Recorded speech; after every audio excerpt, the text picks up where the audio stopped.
Hello, everyone. Welcome back to Teachinatics. I'm Teacher Kaye, your teacher Lola. And I am Teacher Kaizen, your teacher Bisdak, Bisayang Dako. For this episode, we will be sharing with you our licensure examination for teachers' journey. That's right. As we all know, passing the LET is very important as it gives us, I should say, the official license or authority to teach. So, let's get right into it. Okay, Teacher Kaizen, let us share with our Teachinatics. First, our major. Let me go first. Remember that I took education subjects to get my teaching profession certificate, since my major was communication arts. So I was classified as an English major. How about you, Teacher Kaizen? Mine was elementary education, Teacher K. Oh, that's awesome. So, did you enroll at the review center, Teacher Kaizen? Unfortunately, Teacher K, as much as I wanted to, I did not. Here's the story. After graduation, I really planned to register at the review center because I had a friend who reviewed in a review center and passed the LET. And I also thought that it would give me a higher chance of passing the exam since I believe that the materials produced by review centers underwent rigorous evaluation. However, nung sinabi ko na sa tatay ko that I needed money for the enrollment, wala siyang pera. Pero kinukulit ko pa rin siya because I really wanted to enroll. Until one day, sabi niya, next exam na lang daw ako mag-take para mapag-ipunan daw niya yung for enrollment ko. Naisip ko na sayang naman ang panahon. So, nag-decide na lang ako to review on my own. Kayo po, Teacher K. Well, for me, at first, I told myself na baka kaya ko mag-self-study. So, I went to a bookstore and bought a LET reviewer. But when I glanced at the test questions in the booklet, it seemed na wala akong masasagot sa mga questions. So I realized that I needed to enroll at a review center to replenish the lost knowledge because of old age. Diba? Old age na talaga ako. Since I had a regular job at that time, I had to squeeze in the review schedule. So after my work, I would go straight to the review center and would have to go home late. Weekends were also spent for review. Kaya nga, wala munang family outings. So, how long did you review for the LET po? Well, recalling the time spent in the review center, I think it was 2 weeks. You know, during the first day of class, while the lecturer was talking about general education, parang I felt like may amnesia na ako. Nawala lahat ng pinag-aralan ko. I was then given an assessment test na parang stock knowledge na lang ang isasagot ko sa questions. Kaya lang, maybe the aging process nasa fast mode that day. So I got a low score in the test. So I really felt it was a good decision for me to take review classes. It was a way probably of restocking all the knowledge that I had gathered during my academic years. For me, that's a very short preparation for the LET, Teacher Kaya. Ako naman po, more than a month po akong nag-review. Nag-start akong mag-review nung August after ng contract ko sa short-term job na napasukan ko. Now, teacher, ano po yung routine ninyo sa pagre-review na maaaring mapulutan ng mga idea ng mga magti-take ng LET? Well, you see, I took the review classes less than a month before the scheduled exam. I think that was the best strategy since the information was still fresh in my mind. And another thing is that don't memorize the questions in the reviewer. Because usually the questions in the exam are made to confuse you, but actually it's the same questions in the reviewer. So general education is actually very easy because the questions are based on what you do every day in the classroom. On exam day, try to relax as you look at the paper.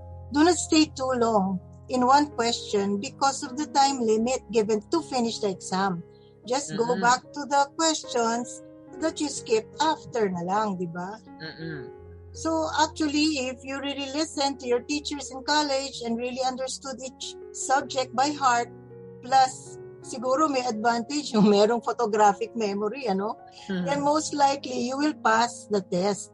But for me, it is important that you attend review classes. Right. I remembered nga dun sa LET exam, parang divided into 3 exams. So, so merong general education and then merong English, tapos siguro yung professional education. 3 components po. Oo, 3 categories yun. On the first day of the review session, I was given a thick book that I had to read and study. Diyos ko po, how can I memorize each topic in the book? But fortunately, I was familiar with most of the topics. Lectures started with Foundations of Education, and I was told that all the ISIMs, alam mo na yung mga ISIMs, sikat na ISIMs, na iba-iba, that would come out often in the LET exam. Yung idealism, pragmatism, essentialism, iba-ibang ism, pati tourism, umiikot na yung ulo ko. Ay nako. It was a blessing too that subjects like child and adolescent development, theories of learning, curriculum development, EdTech, assessment and evaluation, etc. were taught during the past several years in the classroom. So next was the test in your major. This is where I really had to stay focused in learning this because remember, early childhood ako sa masteral ko. So questions regarding yung mga world literature ni T.S. Eliot, Edgar Allan Poe, Madame Bovary, War and Peace were really not in my vocabulary. Hindi ako mahilig magbasa ng novels kasi. Tapos, nireview pa yung speech mechanism, modes of listening, yung mga grammar, structure. Hay, naku, nakakaloka talaga. So, we also breezed through subjects like Filipino, natural science, social science, computer, ganyan. Tapos yung dreaded mathematics. Grabe. Topics like permutation, factorial notation, permutation of objects, hindi ko na alam. Ano ba yun? Dapat talaga mag-review. Dapat talaga. Ikaw, Teacher Kaizen, ano naman ang mga strategies mo? In my case, Teacher Kay, I made a daily structured schedule. First thing in the morning, I would think through the things I would do for that day. Para akong my class schedule. I would indicate in the schedule the subjects I would focus on for the particular period. Kung ilang items dapat ang masagutan ko sa reviewers, which by the way, mostly hiniram ko lang sa friend ko, pati yung break time kasama sa schedule. Kailangan din yun para makapagpahinga naman yung utak and eyes ko. Also, I stopped using social media throughout my review. Iwas distraction kumbaga. Another thing was, every day, I would take note of the questions or topics that I was not familiar with. May notebook ako for that. Kasi i-research ko yung mga yon. And I also focused more on my wrong answers. Di ba po, may answer key naman ang reviewers? Oo. So, after checking my answers, binabalikan ko yung mga questions na mali yung answers ko. And sinasagutan ko ulit. Hanggang tama na lahat yung mga answers ko. What else? Tinitake note ko rin yung mga mathematical formulas. And syempre, minimorize ko yung mga yon. Kasi sa exam, di naman binibigay yung formula eh. And also, yung mga significant personalities, pati events, and mga terminologies sa education. Then, few days before the exam, I stopped reviewing na. Pinahinga ko yung sarili ko. I also visited the examination site kasi di ako familiar sa lugar na yun. And nire-ready ko na yung mga kailangang dalhin for the exam day. I tried to calm myself down and refrain as much as I could from overthinking. Tsaka of course, I always took the time to pray. Very important din yun. Oo. Tapos the night before the exam, I tried to sleep early. But unfortunately, hindi nangyari kasi parang half asleep lang ako nung gabing yun. Natakot kasi ako baka di ko marinig yung alarm ko and late ako. So parang naging paranoid na ako and nag-overthink na talaga ako sa time na yun. Isama ko na rin po yung ginawa ko on the examination day. I came to the site early, syempre. Tapos, while taking the exam, just like what you did, Teacher Kay, pag medyo mahirap yung question, I would skip it and would just go back to it pagkatapos kong masagutan yung mga questions for that particular component. By the way, sa time namin, 3 categories or components pa yung exam sa BE-Ed. Okay. Ngayon kasi, as far as I know, 2 na lang, di ba? Sa amin, sa time namin, parang ang tanda ko na, no? 3 pa po yun. General Education, Content Courses, and the Professional Education. And I took my time in answering the questions. Hindi ako nagmadali nun kasi enough naman yung time allotted for each component or category. Okay. So, there. Yan po, Teacher Kay. Those were great strategies there, Teacher Kaizen. So, punta naman tayo sa releasing of results. What was it like after learning that you passed the LET, Teacher Kaizen? I would say it was surreal, Teacher Kay. Parang di ako makapaniwala talaga. Actually, I learned it from my classmate through a text message. Meron siyang 3 names na nilagay sa message na yon.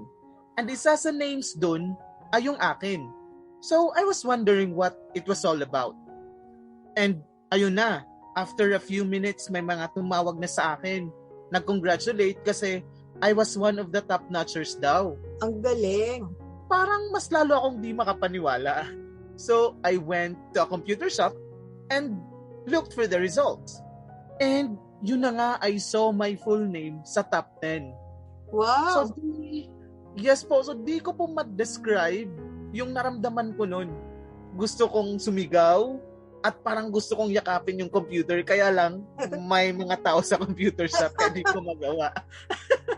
And then, dun ko rin na-realize na yung 3 names pala na tinext ng classmate ko ay yung mga top-notchers sa school namin.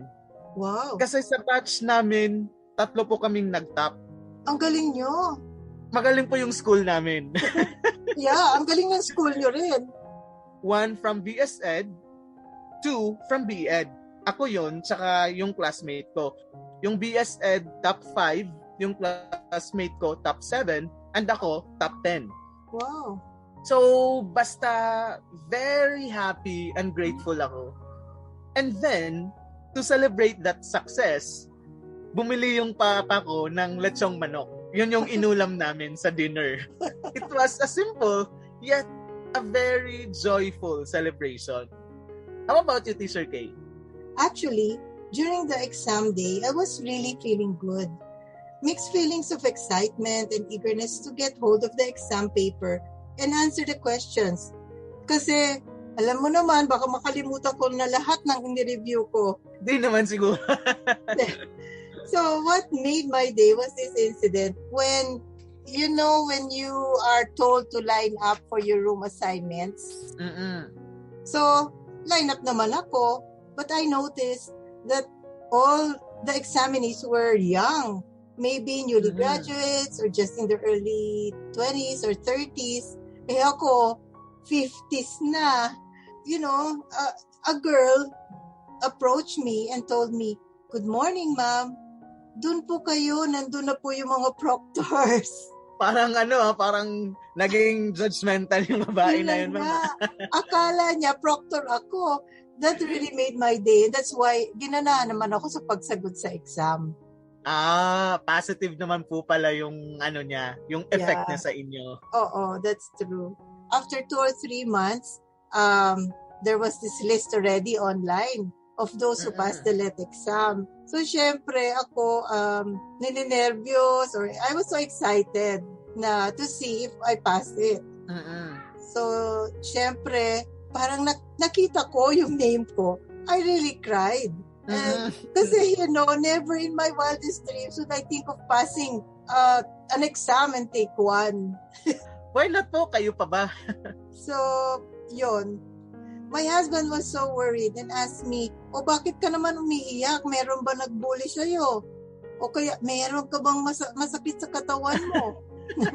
So, and then he laughed when I told him I passed the LET exam. And then he told me, he knew I would pass the exam because he believed in my determination. And then, that night, nag-dinner kami, reward ko yon. Dinner out niya ako. Naks naman, ang sweet naman talaga ng husband nyo, ma'am. Oo, talaga. Undeniably. Yes, that's true. Di ba yung moment na yun, pagbalikan natin, parang we could say na isa yon sa mga unforgettable moments sa buhay natin, no? Yeah. Ibang level po kasi yung kasiyahan and pasasalamat yung naramdaman natin nung time na yon. Yes, that's true, Teacher Kaizen. So mag-review talaga tayo conscientiously and believe in yourself. Right. And of course, do not forget to seek help and guidance from someone above. Kasi it is always His will that prevails, eh. Yeah, that's true. Well, so I think we're done with the sharing of our LET journey. Kaya to our Katichinarics, thank you for joining us in this episode. Do not forget to share, like, subscribe, and leave your comments. Goodbye. Bye!